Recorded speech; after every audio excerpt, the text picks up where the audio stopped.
Shalom, shalom frères et sœurs, c'est encore moi, votre sœur Lydie. Je vous bénis au nom de Jésus-Christ de Nazareth.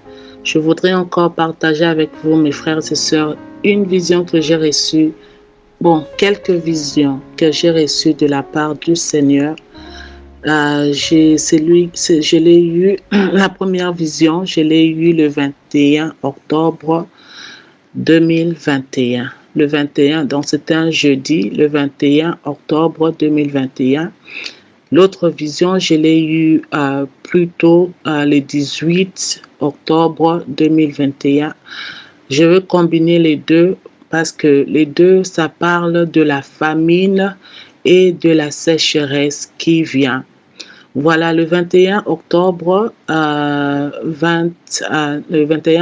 jeudi le 21 octobre 2021 et puis le 18 octobre 2021. Nous allons prier. Seigneur, merci pour ce moment, cette opportunité encore que tu m'offres, Seigneur, d'être devant ton peuple. Pour, Seigneur, donner des révélations, les visions que tu me donnes pour l'édification de ton Église. Papa, sois au contrôle de tout ce que je dirai et tout ce qui sortira de ma bouche ne soit que pour la gloire de ton nom. Je bénis ce moment au nom de Jésus-Christ de Nazareth. Amen. Voilà, frères et sœurs, c'était le matin. J'ai souvent mes visions aux alentours de 4 heures du matin. Et j'étais comme chez moi, dans la maison, avec mon mari. Et c'est comme s'il y avait une forte sécheresse. Il y avait vraiment une forte sécheresse. J'ai vu mon mari c'est comme si il me semblait qu'on avait une église dans la vision. On avait une église et c'est comme si on recevait les dîmes et les offrandes des membres de l'église par chèque. Alors je pouvais voir mon mari avec beaucoup de chèques, des chèques qui ont déjà été déposés.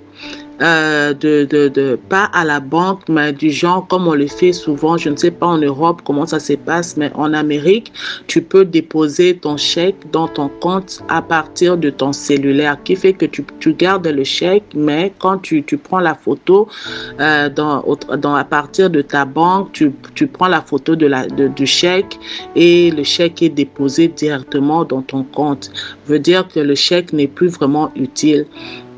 Alors je voyais, c'est comme si la sécheresse était tellement grande et on était là avec mon mari, on regardait, on n'avait même pas le carburant, l'argent pour le carburant.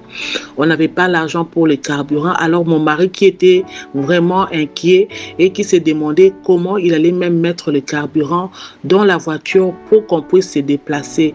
Et je voyais que on possédait une église et on avait beaucoup de chèques qu'on avait reçus des membres de l'église. Normalement, frères et sœurs, mon mari n'est pas pasteur, on ne possède même pas une église. Il est serviteur de Dieu. Dieu l'utilise beaucoup dans la prophétie aussi, dans beaucoup d'autres choses. Mais mon mari n'est pas pasteur. Il n'est pas pasteur, on ne possède pas une église. Alors, quand j'ai vu ça, j'ai compris qu'il s'agissait des hommes de Dieu, pas nécessairement de mon mari. Je ne sais pas dans le futur, Dieu connaît l'avenir, mais pour le moment, mon mari n'est pas pasteur. On n'a pas la vision ou même la pensée d'ouvrir l'église ou quoi que ce soit, pas du tout. Donc, je considérais la vision comme si ça s'adressait cette partie aux hommes de Dieu. C'est que j'ai vu qu'on manquait du carburant et mon mari avait beaucoup de chèques des membres de l'église devant lui et il m'a regardé, il s'est dit est-ce qu'il est même possible qu'on peut même cacheter quelques chèques, on peut encore cacheter. Moi, j'ai même cacheté quelques de ces chèques et pour avoir de l'argent. Je lui dis, mais ce sont des chèques que tu as déjà déposés dans la banque. Comment tu vas encore aller déposer ça encore pour la deuxième fois? Je lui disais, non, faut pas faire cela. On risque de t'attraper et de t'arrêter. Faut pas faire cela. Et puis, c'est comme s'il s'est mis à réfléchir et il m'a regardé. Il a dit, tu as raison. Je risque d'être attrapé et on risque de m'arrêter. Et une fois qu'il a dit ça, je pouvais quitter cette partie-là. Je me suis retrouvée Je me suis retrouvée dans la voiture. C'est comme si je conduisais. Ceux qui sont aux États-Unis et au Canada connaissent Walmart. Walmart, c'est quoi? Walmart, c'est je dirais, comme un entrepôt. C'est un magasin où on achète de frais, la nourriture, les habits, les chaussures. Il y a presque tout. Il y a des appareils, les histoires de la maison, les histoires. Donc, tout ce que tu cherches, tu peux facilement le trouver à Walmart. Donc, il y a presque tous les vêtements, nourriture, fourniture, donc un peu ça. Alors, je me dirigeais vers Walmart pour aller chercher des paires de chaussures pour mes enfants. Une fois arrivé dans Walmart, et la vision de Walmart, je voudrais dire que ce n'est pas la première fois que je puisse avoir cette vision où j'arrive dans Walmart, je vois tout est vide. Donc, les étagères là sont vides, il n'y a rien, il n'y a presque plus rien. Il y avait une forte sécheresse, il n'y avait vraiment plus rien. Ça, c'est d'abord la première vision que j'ai eue sur Walmart. C'était l'année passée. Et ce que j'ai eu cette année, c'était le 21 octobre, comme je l'ai dit tout à l'heure, le 21 octobre 2021. Donc, j'entre dans Walmart, je trouve Walmart était vraiment presque vide, alors vide. Je voyais quelques paires de chaussures qui restaient. Je pouvais voir une chaussure ici et l'autre de l'autre côté. Donc, il fallait chercher, courir. Et je voyais, il y avait du monde à l'intérieur. C'est comme si les gens tournaient en rond en train de chercher quoi prendre. S'ils pouvaient même trouver n'importe quoi. Seulement acheter et garder dans la maison. Mais malheureusement, il n'y avait rien. Walmart était complètement vide, complètement vide. Et moi, je courais même pour retrouver les paires de chaussures, de peur qu'une autre personne trouve une chaussure et que je me retrouve entrer dans une discussion avec la personne qui a trouvé la paire, une chaussure avant l'autre et tout ça. Donc, je courais, je voyais tout le monde. Donc, c'est comme si on tournait en rond en train de chercher qu'est-ce qu'on peut même prendre ici. Alors, je me suis réveillée. Et quand je me suis réveillée, je commençais à demander au Seigneur, mais Seigneur, c'est quoi? C'est quoi ça? Et le Seigneur me dit, la famine arrive, la sécheresse arrive. Et cette sécheresse fera que les gens manqueront même le carburant.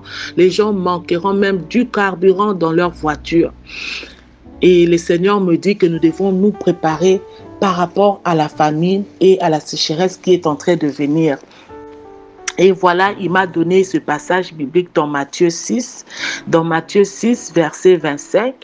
Je vais essayer de lire rapidement, vraiment, au nom de Jésus-Christ. Matthieu 6, verset 25. C'est pourquoi je vous dis, ne vous inquiétez pas pour votre vie, de ce que vous mangerez, ni pour votre corps, de quoi vous serez vêtus.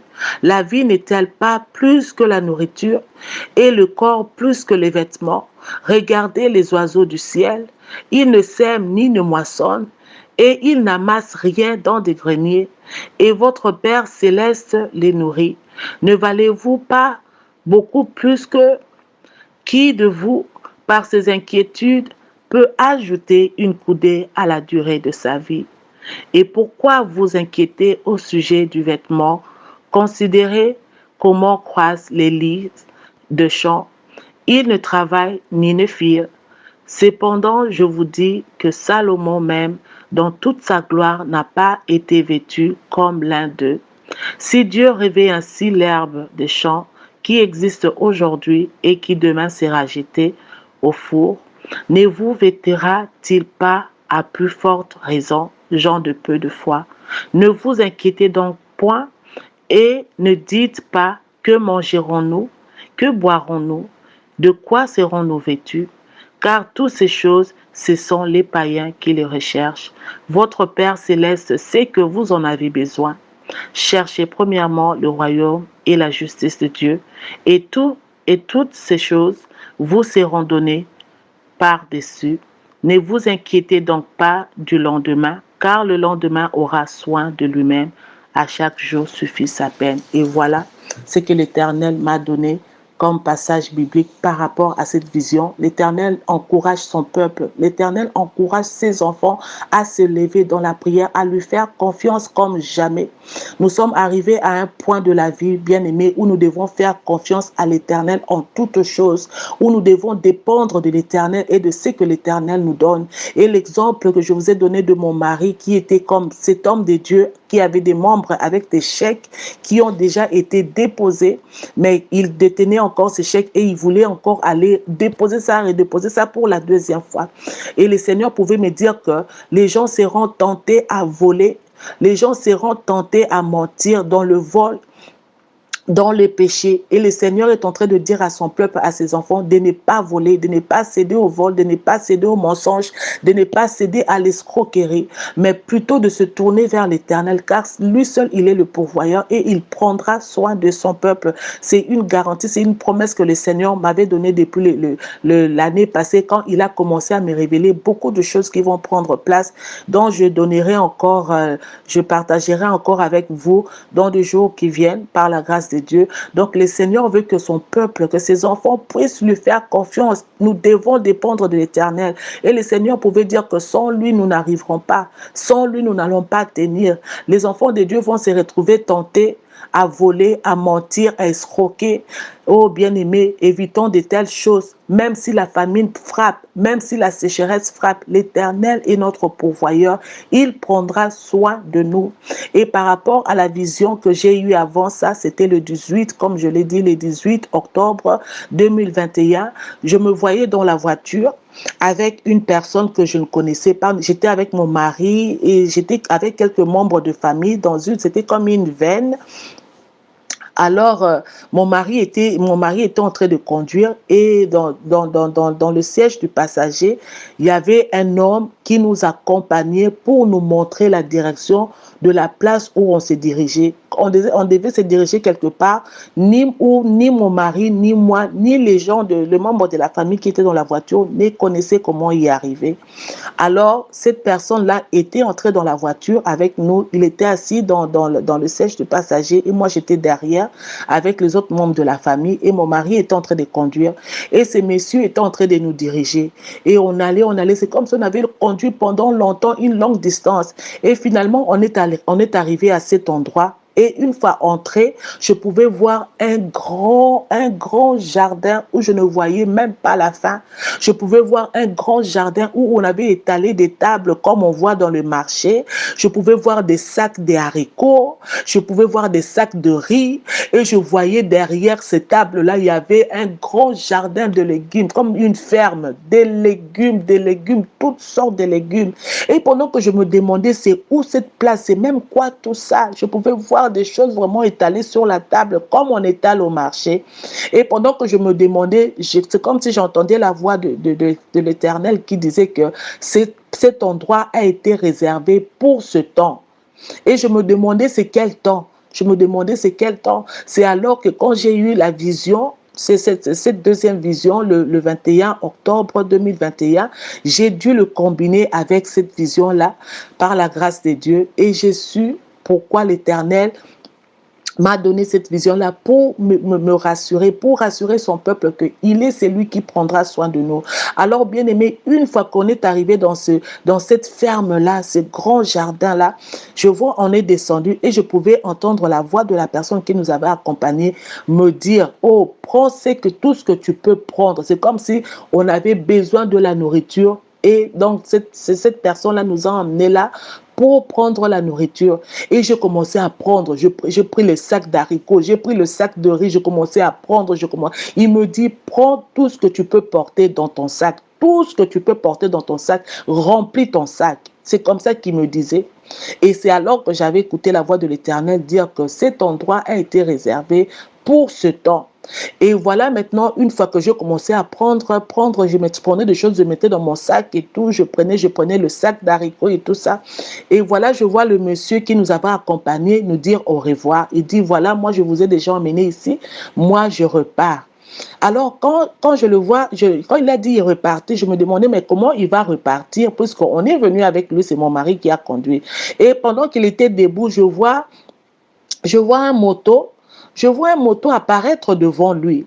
Et je le vois, il monte sur ce moto et il fait comme de manœuvres, comme on fait de manœuvres comme sur la piste quand l'avion veut décoller, quoi. Et je le vois, il fait ce manœuvre-là avec ce moto-là. Et et puis, je le vois avec sa moto. Et puis, je le vois, il fait ces manœuvres-là. Et puis, il démarre, il monte. Au lieu de rouler sur terre, il monte en haut. Il monte comme s'il décollait, il monte. Mais c'est comme s'il avait raté. Il redescend encore. Et puis, il essaie encore pour une deuxième fois. Il monte encore, mais ça n'a pas tenu. Il est redescendu encore. Et il a fait encore des manœuvres pour la troisième fois. Il est finalement remonté, et quand il est monté, je maintenant écouté, c'est comme s'il avait encore démarré, sa moto pour la deuxième fois. Il a démarré, et puis quand ça a démarré, il m'a dit, oh ça y est, je l'ai eu maintenant, je l'ai réussi maintenant. Et pouf, je le vois, il montait comme une fusée, il est parti. Alors moi et mon mari, on s'est mis à regarder, on dit, oh, lui il est parti comme ça. Donc lui il part, donc on regardait, on était étonnés. On était vraiment étonnés comment il a décollé avec sa moto, il est parti. On le regardait, il a disparu dans les airs, il a disparu. Alors on s'est demandé, ah, lui, il est parti. Maintenant, moi et mon mari, on s'est mis à dire, ah, lui, il est parti en volant comme ça. Il va arriver vite. Nous, on doit s'arrêter. Les gens qui vivent aux États-Unis connaissent la ville de Charlotte, North Carolina. Et on se disait avec mon mari, ah, lui, il vole comme ça, il va vite arriver. Nous, au retour, on doit s'arrêter à Charlotte pour se reposer. North Carolina, Charlotte, pour se reposer, et on doit encore s'arrêter au Texas. Oh, lui il part directement, il n'a pas à s'arrêter à Charlotte, il n'a pas à s'arrêter au Texas pour se reposer, il va directement. Alors quand j'ai dit ça, j'ai compris qu'on était quelque part dans le nord, mais je ne sais exactement, frères et sœurs, où, je ne sais exactement où il y avait ce jardin ou cette ferme-là. Et tout ce que je pouvais savoir, qu'on venait de très loin pour arriver là où on était là. Et c'est comme ça que l'Éternel pouvait me rappeler de cette vision-là, quand il m'a donné cette vision de la sécheresse et de la famine. Donc, enfants de Dieu, peuple de Dieu, préparons-nous. Les temps qui viennent seront encore plus durs. Les temps qui viennent seront plus durs. La sécheresse, la famine va frapper. Mais le Seigneur nous donne sa promesse. Il donne la promesse de prendre soin de nous, de pourvoir. Je ne sais pas, je ne veux pas confirmer qu'il y a une telle chose comme cette ferme-là ou un jardin que l'Éternel a réservé pour ce temps-là, pour ses enfants. Je ne sais pas, je ne peux pas vous confirmer cela, mais c'est une vision que j'ai reçue. Seul l'Éternel connaît. Seul l'Éternel connaît s'il y a une telle chose comme ce jardin-là, comme cette ferme-là qui est réservée pour ce temps de la famine, pour le peuple et les enfants de Dieu. Et je suis comprendre que on ne pouvait pas arriver là de nous-mêmes, et que cet homme-là, donc j'ai compris cela quand je me suis réveillée, que c'était un ange du Seigneur, que lui seul pouvait nous conduire à cet endroit-là. Voilà, bien aimé, les visions que j'ai eues de la part de notre Dieu. Donc, préparons-nous, fortifions-nous dans le Seigneur et dépendons de Dieu, de notre Seigneur, de notre pourvoyeur à 100%. Le Seigneur n'abandonnera pas ses enfants. Il dit dans sa parole, quand la mère oubliera d'allaiter son enfant, lui, notre papa, ne nous oubliera jamais. Lui, notre créateur, ne nous oubliera jamais. Donc, le Seigneur va continuer à pourvoir pour son peuple, pour son peuple. Et quand j'ai dit pour le peuple de Dieu, le Seigneur pouvait me confirmer que le peuple de Dieu, ce n'est pas seulement n'importe quel enfant de Dieu qui s'appelle chrétien. L'Éternel va prendre soin de tous ceux-là qui le cherchent en vérité et en esprit. Il prendra soin de ses enfants, de son peuple qui le cherche en vérité et en esprit. Bien-aimés, voilà, il est temps pour nous en tant qu'enfants de Dieu de se décider dans les choses du Seigneur, de prendre les choses du Seigneur au sérieux, de ne plus blaguer, de ne plus être des hypocrites, de ne plus perdre le temps dans des choses vaines du monde. Mais il est temps où, bien-aimés, nous devons prendre au sérieux les choses de Dieu, et nous devons chercher l'Éternel de tout notre cœur, de toute notre force, de tout notre être. Nous devons chercher l'Éternel, parce que l'Éternel promet de prendre soin de telles personnes qui le cherchent en vérité et en esprit. Voilà, frères et sœurs, C'était moi, votre sœur Lydie. Que le Seigneur continue à nous bénir et à nous révéler les révélations qu'il continue à nous donner. Dans la paix du Seigneur, soyez bénis au nom de Jésus. Amen.